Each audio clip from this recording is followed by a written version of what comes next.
This UCSD TV program is presented by University of California Television. Like what you learn? Visit our website or follow us on Facebook and Twitter to keep up with the latest programs.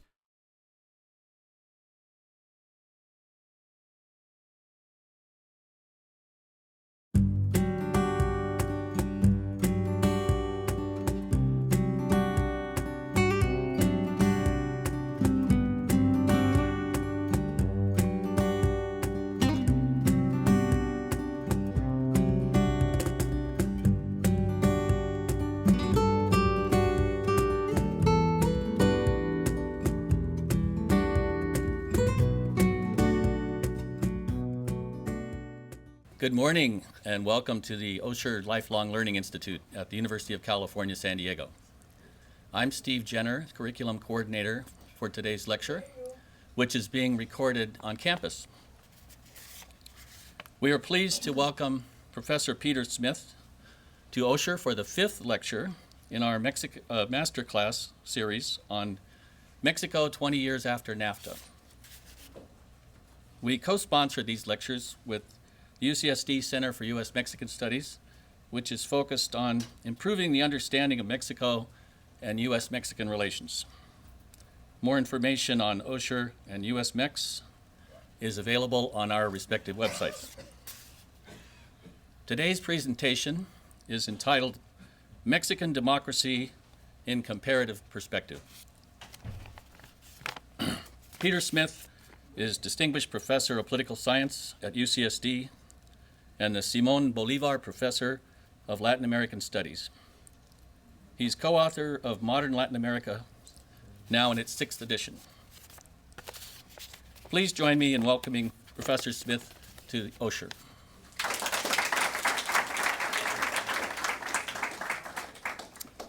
Thank you very much for that gracious introduction. Thanks to you all for being here.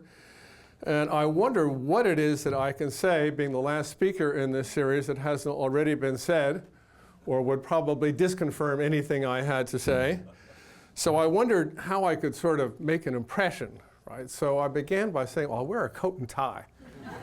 That will really grab their attention, right? And then I'd have to recount my own experience in Mexico. I'm here by mistake. When I graduated from college, you can count the decades since that time, I wanted, like my classmates, to make a tour of Europe. It seemed to be the fashionable thing to do. And I went to the Manhattan Passport Center and got a passport, and it lingered and was not used, and it was not used, as I kept running out of funds. And I was approaching graduation, and my dear father said, look, you can't go to Europe, but I'll give you a bus fare anywhere you want to go from New York City. And I thought, okay, Dad. So my first thought was to go to Montreal to perfect my schoolboy French. And then I looked at a map and thought, that's not a very long bus ride. I can do better than that. So I decided to take a Greyhound bus toward Mexico City. It was 85 hours. In those days, I could do that kind of thing. I arrived in Mexico City not knowing a word of Spanish, not having read a single paper or article or book about Mexico, having no idea where I was, except that I was abroad somewhere. And of course, that summer changed my life. Mexico captivated me. I stumbled into graduate school that happened to open a program in Latin American Studies, for my sole benefit, I assume, and managed to get through that, and here I am, as a result, decades later, giving a talk about Mexico in comparative perspective. So what is the object of today's discussion? The object is to try to understand politics in Mexico in a comparative context. Now, comparisons, can get boring, and I'll probably bore you with some quantitative statistical data that is the basis of a conversation. Don't worry about the numbers. I have to tell my students, do not worry about the numbers. Just listen to me.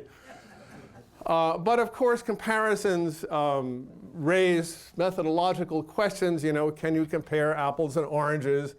Is the standard, riposte? And actually, you can. You can compare them on shape and color and taste and texture and other things and make a comparison if you want to compare apples and oranges. And of course, every nation has its own mythology of its exceptionalism, right? And the phrase in Mexico is como Mexico no hay dos.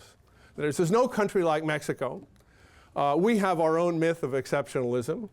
Every country has a myth of exceptionalism. And in Mexico, it's very strong for a variety of reasons. You know, we've had special historical experiences, et cetera, that really make it impossible to compare Mexico with any other country in the world, except maybe Denmark. And then, of course, we're confronting the return of the PRI to power as of 2012. And many people thought with the election of an opposition party in the year 2000 that Mexico was really becoming democratic, and then lo and behold, 12 years later, the PRI is back, the dinosaur is back, and there's this fear somehow that Mexican democracy was a kind of short-term error, and that Mexico is retrograding and retrogressing to its historical pattern of one-party domination. By the way, I don't think so, but that's a concern that many people have, that somehow Mexican democracy is weakened or is failing as a consequence of the return to power of the PRI in what everybody says was a freely and fairly contested election. So how do you do comparison? Well, I've chosen a number of countries for the basis of a comparison with Mexico. They are Brazil, Chile, Colombia, and Guatemala. Now you can contest this selection. Other people might have selected other countries. I selected these countries for a variety of reasons. One is that they have sort of common origins with Mexico, or starting points. You know, they're all in Latin America or in what we might think of as the developing world. They demonstrate a range of political experiences from really authoritarian military rule in places like Chile and Guatemala to a slightly lighter version of authoritarian rule in Brazil. Colombia had been for a long time hailed as a two-party democracy, and yet it's become engaged in a war on drugs and also against guerrilla movements. So that there's a kind of, although there are common starting points, there's a range of political experience. They demonstrate similar institutions. They all have presidentialist systems. That is not parliamentary, as in Europe, but you elect a president separately from the election for a legislature. They show a substantial variety of socioeconomic dimensions. If we were to look at this table, right, and I tell my students, you really don't have to pay attention to the table, but nonetheless, you can see that, you know, Brazil, for example, had a population in 2008 of over 190 million, compared to Guatemala, 14 million, Mexico with 106, sort of in the middle of this group. GDP per capita shows that, surprisingly, Mexico had the highest GDP per capita at this time. Latin America has become an urbanized society. We might have the stereotype in mind of a peasant sort of sleeping next to a cactus with a large sombrero, kind of lazily dozing through the afternoon. That's not the way it is. Most of Latin America is now urbanized, and that's true for 3/4 of the Mexican population. Mexico, although it had the highest GDP per capita, also had one of the highest poverty rates, depending on the national criteria, and a relatively low unemployment rate compared to others. So Mexico's sort of in the middle of a lot of these indicators, but these countries, to me, represent a kind of a good variety of Latin American experiences that provide us analytical leverage as we try to work on this comparison. So for those of you who are methodologically inclined, this approaches the most similar systems design. I'm not going to do comparison in the way that social scientists really try to do it, which is to hold variables constant and then look for covariation of others. I'm not doing that. I'm trying to establish an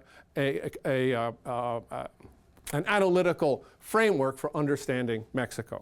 So we're not going to do rigorous hypothesis testing. We'll look at some of these quantitative metrics, and as I say, don't worry about the numbers. Their point is to make some observations as a result of the numbers. I do want to see if we could look at not only what happened, but to what extent things happened, so we can begin to make comparisons in that context. And we'll look at political institutions, policy performance and public opinion, how Mexicans feel about their democracy and about their political system. Okay, so that's the assignment. Now, that said, I'm going to take off my jacket. I wore it as a gesture of respect to all of you. This is not a gesture of disrespect, but I'm going to roll up my sleeves and try to get to work. You know, in the early age of cell phones, you were mentioning this, I was lecturing away, listening to my own voice and having a grand time. And a cell phone beeped, and a kid picked up his phone, and I was in mid-sentence, and he answered the phone, and he held up his hand to me as though to say, you can stop your lecturing now, profe, right? I'm going to take this call, and then we can resume. I really wanted to grade his final paper, but I had a teaching assistant who took care of that for me. So here we go. First, the transition to electoral democracy. How might it compare with other transitions? This is a series of indicators developed by an organization called Freedom House. We reverted the numbers so that the higher the score, the more freedom, the more political freedom there is, according to two indicators. One was a political rights score, and one was a civil liberties score. And if you add them up, the maximum would be 12, okay? So as we look at the shape of Mexican politics, it was kind of around 6 or 7 through most of the 1990s, the 1980s and the 1990s. According to Freedom House's categorization, that would make Mexico partly free at the time. And then it began to climb. Really, it moved up stepwise in 2000 and kept moving up until it reached the level of 10 in the early 2000s, and then dropped a little bit because of the lack of public security and the degrees of political violence surrounding the drug trafficking. But we can see this kind of gradual, stepwise, incremental movement towards more freedom and more democracy in Mexico. And this is in sharp contrast, if you'll permit me, to other countries which tended. Let's take the case of Brazil, for example. But Brazil, you see, in 1985 jumped way up with a sudden election and then stayed at pretty high levels. Chile also was down here under Pinochet in the mid-1980s, jumped up as a result of a plebiscite in 1988, and then sort of climbed up to the point where Chile actually had the highest score. Guatemala also, if we can find it, was down here pretty darn low. And then in the 1980s and 1990s, it began to move up. So by the early part of this century, kind of most of these countries in some way had more or less free and fair elections. But the Mexican pattern is very different, right? The Mexican pattern was one of this gradual accumulation and stepwise increase over time. It was not sudden. There was no big demonstration. There was no result of a military defeat. There was no massive demonstration in the streets. There was no major institutional crisis. It came in a rather controlled, tranquil, and relatively peaceful arena, and it had its limitations. What were its limitations? The focus was on elections. This actually has a deep resonance in Mexican history. The Mexican Revolution of 1910 was fought in the name of free and fair elections. Sufragio efectivo y no reelección was the slogan. Effective suffrage and no re-election. That used to be on the headline of every letter signed by a Mexican official at the bottom. So this question of free and fair suffrage is a long-standing issue in Mexico, and that's really what this change was about, that came about in gradual fashion as a result of reforms, many of them imposed under the PRI. The PRI thought it was going to win these elections. As of the year 2000, it managed to sort of liberalize the system so that it could appear to win a legitimate election, and lo and behold, the opposition won, and that was really the major step. But it was not kind of the result of enormous crisis or tumult. So one of the results is that it was limited. It was limited to elections, and it was limited to mainly national elections. So there's still all kinds of maneuvering that goes on at the provincial, the municipal, and the local level. In fact, the PRI, once it lost the presidency, was still able to retain governorships and mayorships, et cetera, and that's one reason it was able to come back as it did in the year 2012. So one feature of the transition in Mexico was that it was limited to national elections. Secondly, it did not deal with a major issue in all these other countries, which was control of the military. In all other countries, there had been a military in power, and getting the military under control was a big issue. It remains a substantial issue in countries such as Guatemala, for example. And those were major components of the transition toward democracy. Not in Mexico. The military had always served the president loyally, and there was no shift. There was no reform of the military or civil military relations or effort to kind of control the military. So in some senses, the Mexican transition came about, and partly because the agenda was so narrow, and it was not so broad. So the Mexican pattern is different from these others, and we can begin to understand how it happened when we look at it in this comparative context. Now, let's look at some institutional dimensions of Mexican democracy. Okay. So the first thing to say is that political turnout in elections, these elections that are now, is about 60%. That is 40% of Mexicans don't usually vote. Now, there are two ways you can look at this. One is you can say, well, that's higher than in the United States, where our turnout is about 50%. It's really kind of one of the issues about American democracy is low voter turnout. And in other countries of Latin America, voter turnout is about 70, 80%. It's obligatory. The votes are on Sunday. You're supposed to vote. And in fact, Mexico looks more like us in that regard than it looks like other Latin American countries. So there is this question of voter turnout and participation and the extent to which the public sort of accepts the outcome of elections. A lot of people are obviously saying, I don't care, I don't bother, it doesn't bother me no mind, I'm just going to let them do. They're all politicians that are the same, they're all crooked, they're all corrupt, et cetera, et cetera. So that's at least a qualification.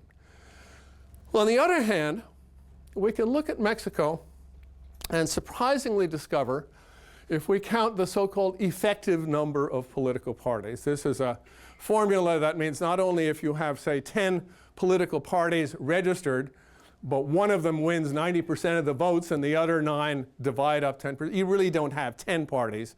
You have sort of 1 point something parties in practical fashion. So this measurement controls for the effectiveness of competition among political parties. So what do we see? Brazil had 8 effective political parties. Really a sort of chaotic political scene, right? Too many political parties for voters to make a clear decision on what their preference is. Chile, which we might think of as having a 3-party system, well, technically speaking, it had about a 5-party system, but if you look at the alliances and coalitions that prevail, it's closer, in fact, to 2. Colombia, in fact, is very close to 2 in keeping with its long history. Guatemala had about 3 point something parties, and Mexico has actually 3 effective political parties. These parties represent the left, the center, and the right. They're clearly ideologically and programmatically defined, and in this sense, they afford Mexican voters the opportunity to vote according to their ideological predilection. There are parties to vote for that stand alone and which actually offer, some political scientists would say, this is just a fine fact, right?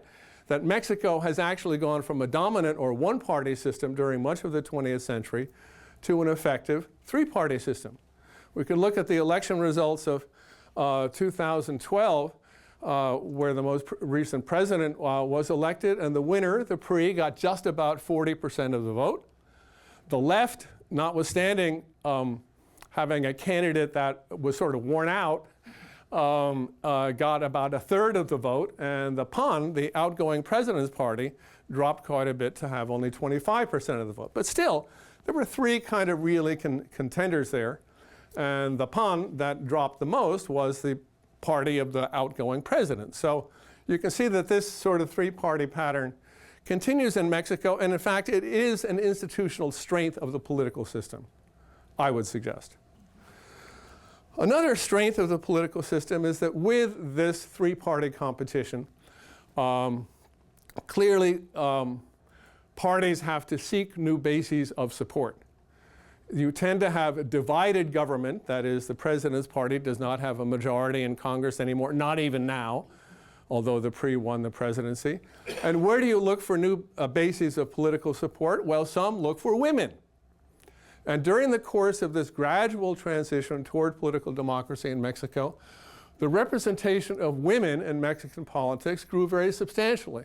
Let's look at the year 1990. If you count the proportion of women in legislatures, Mexico had 12%. Chile, although it later had a woman president who was reelected, only 6%, Guatemala 7%, Colombia 9%, and Brazil 5%. Not very good representation of women as of 1990. By the year 2000, some countries had begun to install quota systems, which said political parties had to have a certain share of women among their candidates for legislative office. And this began to have an effect within Mexico, but, you know, a kind of limited effect by the year 2000. Mexico has since installed a very effective quota system. So look, Mexico, the bastion of machismo, one of the most backward countries in sort of gender relations in the world, had among these five by far the largest percentage of women in the legislature, rather exceeding the number or the proportion in the United States, one might say, notwithstanding Nancy Pelosi. And other countries either did not have quotas or didn't have effective quota systems. So in this sense, as these parties competed for bases of political support, one of the places they turned to were women and women voters. And in fact, one of the consequences of that was more and more women participating in politics. In fact, the most recent presidential candidate of the PAN, of the PAN, was a woman, is still a woman, Josefina Vázquez Mota, a very bright, charming, intelligent person, but the outgoing president's party had lost support because of the degree of drug-related violence and public insecurity. But in any event, this is kind of a surprising outcome when you think of stereotypes about Mexico, and I would argue that it is a result of the kind of three-way competition that defines the party system in Mexico. So in this score, Mexico is doing pretty well and better, than at least the other countries I've selected here for comparison. Now you can say, well, if you'd had Norway in the comparison, you'd really get a different picture. Right. But you can do this differently, but nonetheless, this is the way, the rules of the game, this is my comparison, so I get to set it up. But to be sure, a lot depends on how you pick the cases for the comparison. And I was looking for cases that sort of bore some resemblance to Mexico so that you could draw legitimate, I thought, concerns. So let's look at governance and policy performance. Now, you can't be sure that these things are the result of politics, but you can at least look at some of the associations that perhaps you might gather. This is trends in per capita, and I know, and my students would say, oh, please, profe, stop. But let's just look at the percentage of annual growth over this period. Chile had the highest share of average annual growth at over 4%, Chile being the poster child of liberal economics. And Brazil, by the way, I chose for this comparison because it is seen as an emerging power in the international scene. So how does Mexico compare to these, the poster child of liberalism or the oncoming, new giant power? So Colombia, Guatemala, and Mexico have lower states. Only Chile has really a high and sustained average rate of growth during this period. But by the end of it, let's still look at which country has the highest GDP per capita, and still, it's Mexico. Right? So if you look at the level of GDP per capita, Mexico is doing pretty well, in part because of NAFTA, but in part because of other things. More because of other things, I would say. Although the average rate of growth has not been, it's sort of like everybody else other than Chile, right? Kind of standard Latin American rate of growth during this period. with the exception of Chile, which is an exception. And because it was a very small country, in some ways it's easier to build up higher growth rates, I would think. So, okay, that's about growth. So at least the Mexican political system has not unduly deterred the possibility of economic growth. A second indicator is levels of income inequality, that is unfairness. Latin America has the highest rate of income inequality for a region in the world. Absolutely. Higher than, say, Africa. You might think Africa might, almost everybody's poor in Africa, so the level of inequality isn't so high. Right? In Latin America, there's a major gap between the haves and the have-nots, between the rich and the poor, and that's what the level of inequality captures. So you might look at the percent of income, held by the highest 10%. In Brazil, it was 44%. In Chile, over 40%. Colombia, 45%. Guatemala, over 40%. And Mexico had the lowest share of income going to the top 10%.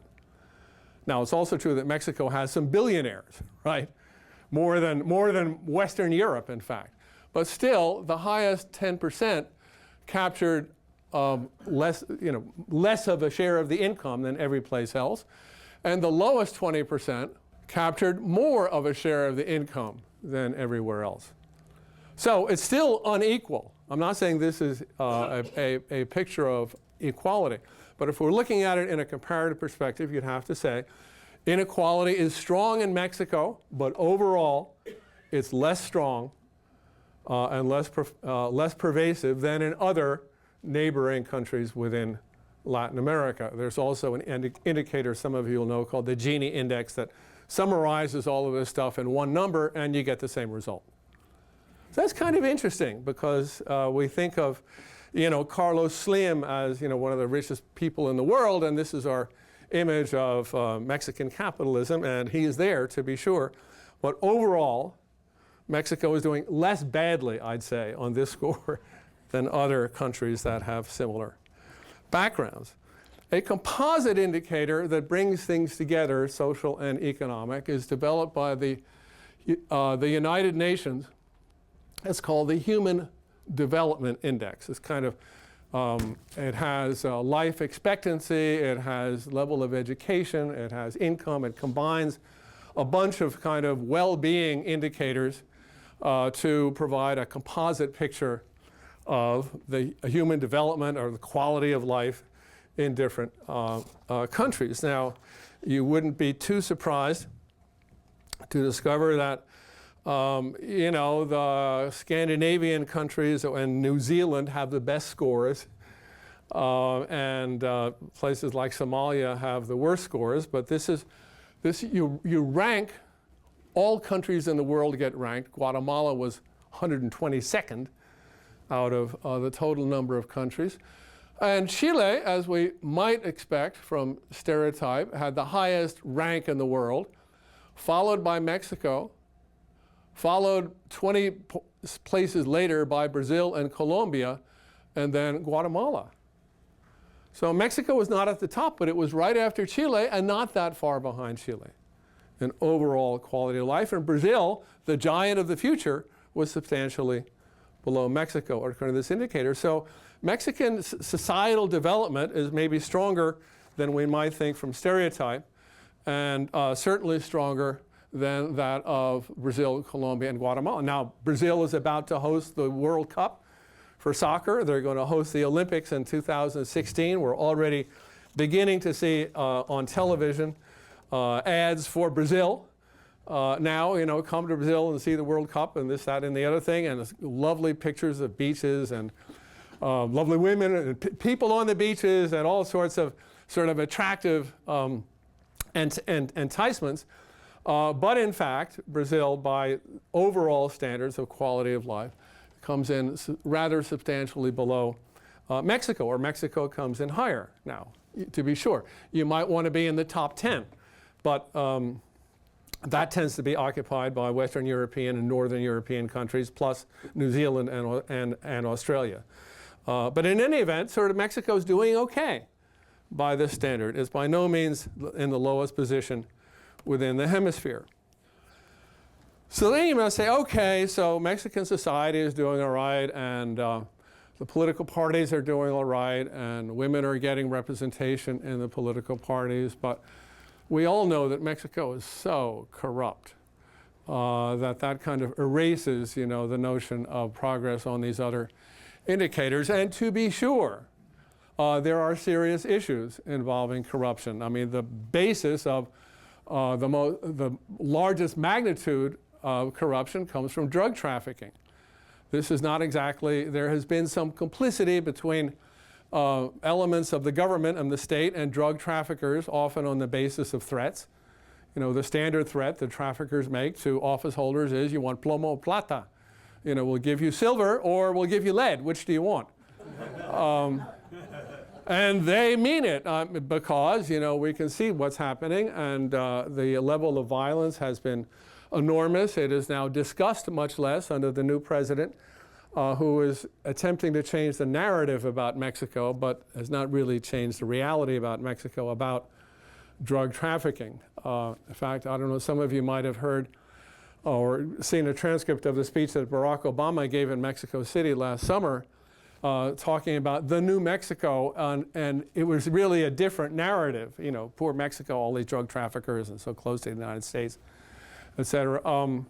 But he specifically addressed those remarks to the youth of Mexico, saying, you are going to build a new Mexico, rather than sort of approving the status quo that was prevailing in Mexico at the time. So there are efforts to change the narrative, but that doesn't necessarily change the reality on the ground. So drug trafficking continues.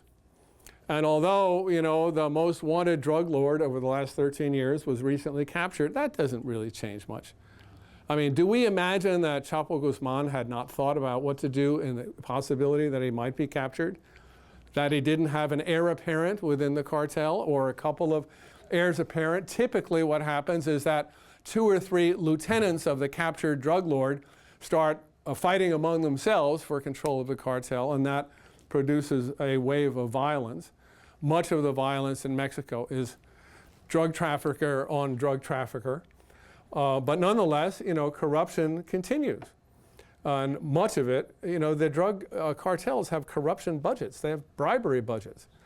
The police have captured a notebook from one of the cartel leaders, what the cost was of a mayor, what the cost of a governor was, and it was kind of a shopping list, like going to the supermarket and making these investments, which do reveal at times sort of involuntary complicity between the state and the drug traffickers. There's also, there's insider information often about economic matters. There's all kinds of inside trading, this, that, and the other thing. So it's not that corruption is limited to only drug trafficking, but it is a product, at least on the scale that exists, that it is very largely associated with drug trafficking. So this is a corruption perception index. And the higher the score, the better you're doing. That is, the less corruption you have. Okay, the lower the score, the less good the situation. So Chile, which has a reputation for being not very corrupt, along with Costa Rica, for example, and Uruguay, has the best score on these perceptions. Now, these are perceptions of corruption. It's not actually measurements of corruption, but it's what elites and business people and reporters and other people think is the level of corruption within countries. So we have to take this with a grain of salt. But nonetheless, Chile has the best score. And then what? All the other countries are pretty much the same. Not very good scores, right? The Chile scores are 6 and 7. The average score of the others is about 2.5 or 3. So to be sure, there is at least a perception of corruption in Mexico, and it can't be denied. But by the same token, it's sort of very much at the same levels that we see in Brazil and Colombia and Guatemala. So Mexico is not an outlier in this particular sense. You might think it is, but in fact, at least in this degree, as reported by these results, is pretty much, like its neighbors with the exception of Chile. Chile is the exception. Uruguay and Costa Rica would also be exceptions to this rule. So having looked at this, a couple of years ago, there was much concern in Mexico, or about Mexico, about whether the state was failing in Mexico. Mexican officials resented even the question, right? And, I'd say, well, now look, it's a question. It's not the fact that you raise the question doesn't mean you have an answer. It doesn't mean necessarily that the question is biased, but it's a question. And indeed, one might have to say that at least in certain parts of Mexico, governance is very limited by the state, and mainly the drug traffickers are in charge, the state of Sinaloa, for example, and the corridors, the trafficking corridors from various points within Mexico to and through the United States. We might have to say and acknowledge parenthetically that what drives the drug trafficking through Mexico is, of course, consumption and demand in the United States. And what really sustains much of the violence in Mexico is the ability of drug traffickers to purchase arms in Mexico in gun shops along the border. And they are able to get, they're able often to their firepower often is greater than that of the military units that are supposed to be chasing them. So the United States bears a substantial role, a substantial amount of responsibility for Mexico's troubles that emerge as a consequence of the trafficking of mainly cocaine from Colombia through Mexico into the United States, some from marijuana produced in Colombia as well as Mexico. And within the United States, you may know that we produce, domestic producers produce about 40% of the marijuana that is consumed in the United States, is produced in the United States. So it really is a transnational flow of products and money and weapons that contributes to this basic problem. So people used to say, well, I wonder if Mexico is a failed state. I mean, there are some places where it's pretty clear that drug traffickers are the effective authorities. So there is, of course, some social scientists decided to create a failed state index. So all we have to do is look at the results and analyze them. But if we look at let's look at the rank, where you rank on the failed state index. Chile has a low likelihood of being a failed state. It's 155th out of 177. Chile is not a problem, right? Colombia was rated 46 because of its long-standing drug wars and wars with guerrilla operations as well. Guatemala was in 72nd place. Mexico was right around the middle, 96. Brazil was better off than Mexico. And Chile substantially better than these other four countries. But what you'd have to say is, that Mexico is not a failed state. That is, by the criteria of the people who measure this, Mexico was a so-called borderline case. There were some states that were failing or failed. Some states were in danger of failing. Then there was a third category of borderline could become a failing state, and others that were not in danger. So Mexico was not even close to really being in the category of a failed state as of this kind of criterion. So it's, in this sense, Mexico, again, is doing okay. It's not doing great. It's not sort of doing as well as Chile, for example, but it is doing substantially better than its near neighbor, Guatemala and Colombia. So it's not a failed state. Okay? There are challenges to the authority of the state, but it's not a failed state. So we're looking now at a political system that has free and fair elections at the national level, that has a stable institutionalized three-party system, that has open doors to effective political participation by women as well as other marginalized groups in society, that has managed to sustain, among Latin American countries, a high level of income per capita, has had some difficulties with economic growth through major crises in the 1980s, another crisis in the 1990s, another crisis, when we had our financial crash in 2008, 2009. So Mexico's had a lot of crises, some of which are imported from elsewhere. But nonetheless, it still has been able to sustain, relatively speaking, a substantial level of increasing prosperity. Most people say that the middle class in Mexico is growing. I think there's some exaggeration in some of the calculations that people make, but nonetheless, Mexico is developing and changing and growing under at least free and fair elections at the national level. So what do people think in Mexico? Well, of course, there is indicators. Thank the Lord, kind of.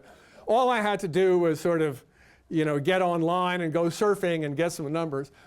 But here's the attitudes toward democracy. Support for the idea of democracy, percent in a public opinion poll. The percent that agree with the statement that democracy is preferable to any other kind of political system. So in Brazil, which by this time had re-elected its working class president, Lula, Brazil was on the rise. You might imagine that Brazil was going to be a very ebullient and optimistic society with regard to its political system. Just about half people expressed support no matter what. In Chile, you might say Chile has the best democracy of these. Chile, a little less than half. Colombia had just about half support for democracy as the best political system.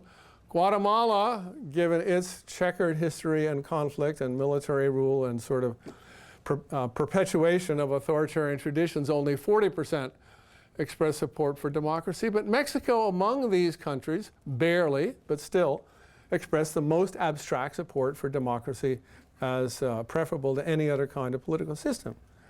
So Mexico, as having undergone this gradual incremental transition toward electoral democracy, actually had, these differences are probably within the bounds of probability. But still, the results for Mexico are not, 90%, but still well over 50% at this time.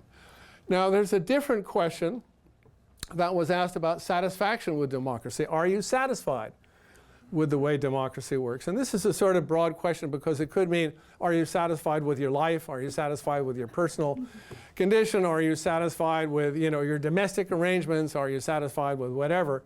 But the question was, are you satisfied with the performance of democracy in the country? So look at Brazil, which again is the emerging giant of the region, just about a third.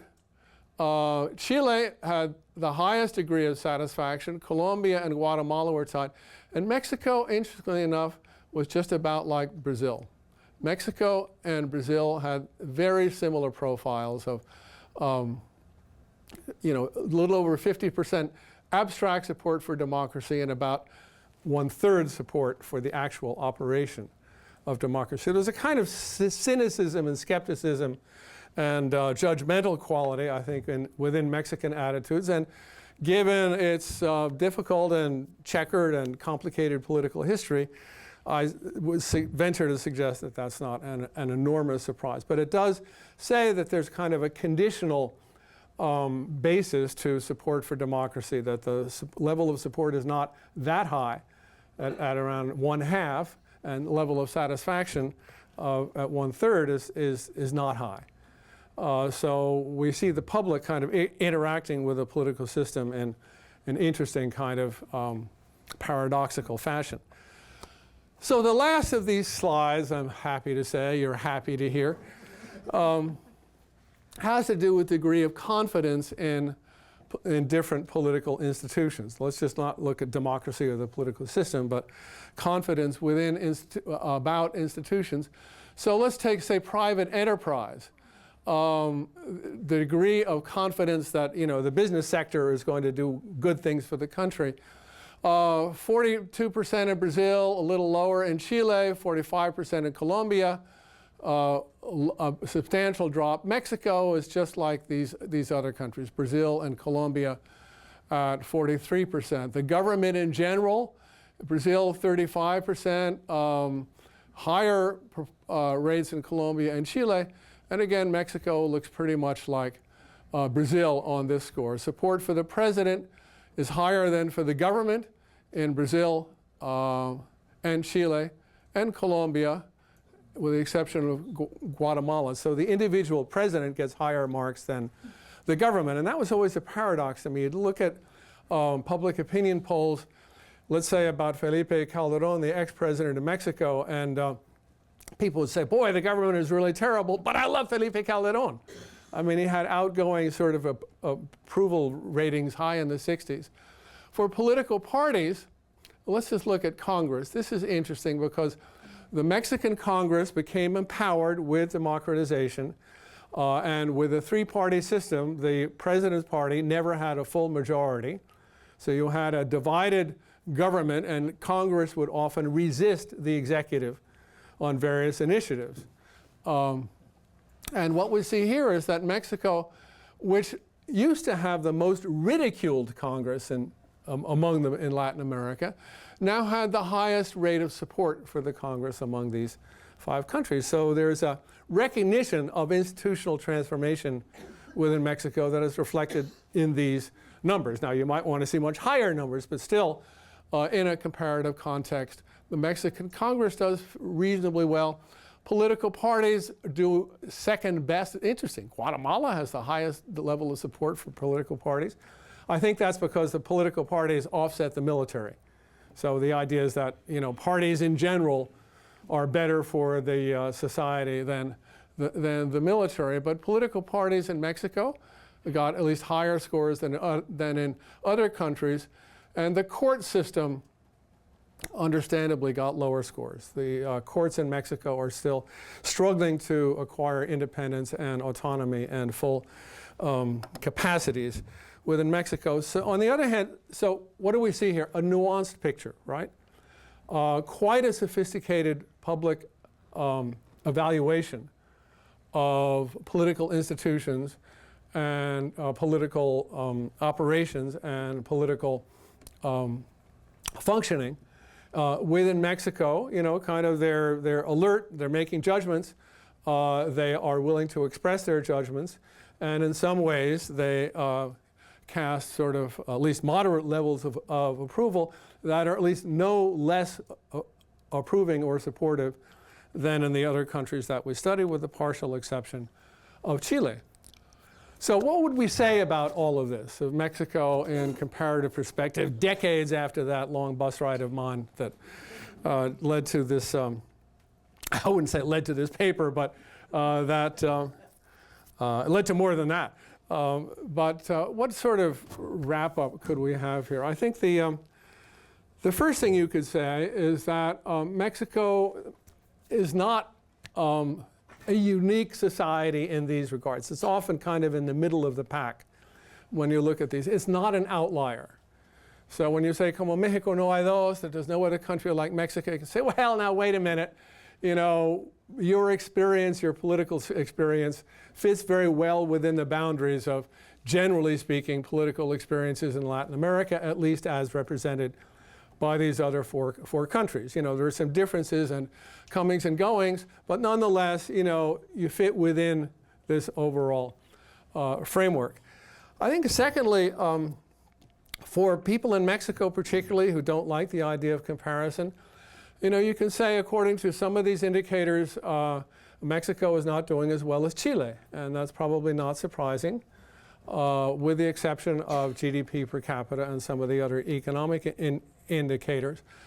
But what is interesting to me, and I would think through Mexicano, is the comparison with Brazil. Brazil, according to, you know, media hype, is supposed to be way ahead of everybody in all of these indicators and these sort of indications of the quality of democracy and the quality of life.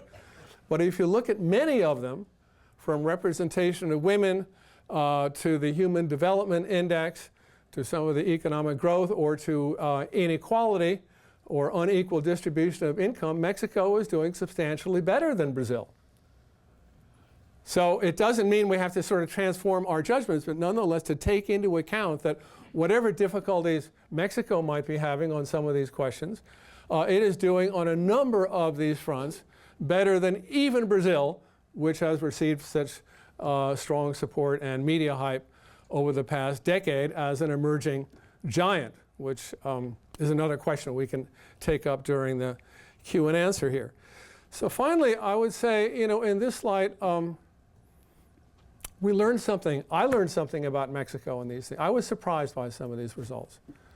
Actually, to be entirely honest, I didn't think Mexico would do as well as it did in comparison to to some of these other countries, especially on the indicators where Mexico has been doing better than Brazil. So the comparison helps. I mean, it doesn't sort of necessarily fix our judgments, but it can give us a kind of context for making, reaching the evaluations that we reach and the judgments that we reach. So we're doing it within a knowledgeable context of what the boundaries of expectation might be and what the plausible sort of range of possibility might be. And we can sort of exercise our imagination within those boundaries or even about those boundaries. But nonetheless, I found this a surprising exercise. I hope you found it an enlightening exercise. And I appreciate very much your willingness to sit through this presentation of all of this statistical data, which, students just groan. And I have to sort of address them with deep apologies. But nonetheless, if we can sort of focus on the content of what is suggested by the numbers rather than the numbers themselves, it seems to me that we can learn some things. Certainly I have done so, and I hope that you have too. So thank you very much.